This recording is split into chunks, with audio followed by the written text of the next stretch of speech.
Sino mga nakaranas dyan mga paps? Yung tama yung nakalagay pero mali yung pag minamapa mo siya, mali. Ayun, naranasan ko na yun. Siguro mga ilang beses ko na naranasan. May experience na ba kayo na na yung pick up location tama naman, no? Tapos sa drop point, mali.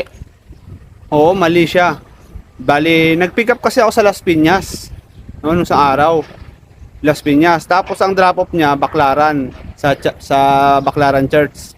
Tapos ngayon, di pag-pick up ko sa kanya, pupuntahan na namin yung drop off. Siyempre, 'di ba, ginagawa natin pinutin natin yung arrow doon, no. Yung arrow na yun para ma-locate natin, no, mahanap natin yung location, no. Ituro niya yung tamang daan. Yan, ibabagay mamapa. Sige. Pagpunta doon sa pagpindot natin sa arrow, ito yung arrow na to, no. Yan yung arrow. Tapos ngayon, mamapa na natin. Pag mapa mo ngayon, ituturo niya na yung tamang daan papunta doon sa sa tamang daan doon sa pupuntahan natin sa Baclaran. Eto na. Ang nangyari, yung pupuntahan na namin yung drop point, yung mapa, tinuro ako doon sa sa moonwalk. Sa moonwalk banda yung yung tinuro. Hanggang doon lang. Nagtaka ako, pati yung pasero ko, sabi niya, ang nilagay daw niya, Baclaran Church. Kasi ang nakalagay naman doon, Las Piñas, tsaka yung zip code. Zip code kasi nakalagay eh. Pero sabi niya, ang pinindon niya daw doon, yung Baclaran Church. Sabi ko, ito po kasi yung lumabas sa nung minap ko.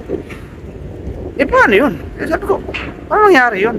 Eh, yung ginawa ko na lang, sige sir, pasensya na. Ito yung lumabas sa sa mapa eh. Ito yung nilocate eh. Pero naranasan ko na din kasi yun.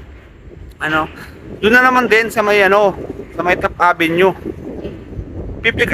Maghahatid na naman ako dito sa sa World Center. Pagkatid ko doon ako tinuro sa din. Doon ako, imbis na World Center, dito ako tinuro sa may Baclaran. Sa may Top Avenue. Oo, Baclaran Station. Doon banda ako tinuro. Sabi ko, wala naman ditong wala naman ditong World Center. Ang alam ko World Center, doon banda sa may sa Hilpuyat banda yun. Papasay niya, oo. Doon banda yun. Kaya sabi ko, alam ko naman, lang. Sabi ko, ba't pa ako pumunta doon? Unggoy din kasi ako eh. Siyempre, minap ko lang. Minap ko lang naman kasi. Siyempre, minsan tiwala tayo sa sa mga mapa natin eh. Yun nga lang, minsan may mga mali rin talagang turo, no? Kaya kailangan check talaga natin kung anong nakalagay na address. Yun, ayun mga paps, nangyari din ba sa yung mga ganun? Sino mga nakaranas dyan mga paps? Yung tama yung nakalagay pero mali yung pag minamapa mo siya, mali. Ayun, naranasan ko na yun. Siguro mga ilang beses ko na naranasan.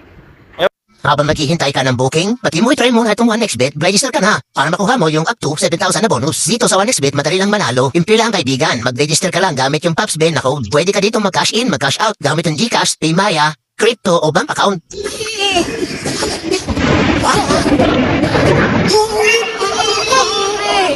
Mag-register ka na, Paps. Ano pang ginagawa mo? Mamaya, ikaw na yung umiscatter ng umiscatter eh. Sige na, register mo na yan. PopsBen. I-type mo lang sa code yung PopsBen. Gamitin mo yan, huwag mo kakalimutan. Sakto, ikaw pa naman yung swerte ngayon. Ano pa? Ako dito sa sa bagong app natin to eh. Siguro ito lang yung isa sa mga problema ngayon, no? Itong pagmamapa. Hindi ko alam kung sa mapa yun o sa Google. Siguro. Sa tingin nyo mga Paps, share naman experience nyo. Tingnan natin kung parehas tayo ng naranasan para mali mo, makita natin ng admin eh. Magawa ng report yung mga gatong problema sa natin sa pag-locate mo sa ating mga pasahero sa drop point. Yun lang mga Paps. Ingat, ride safe. Masyadong mainit.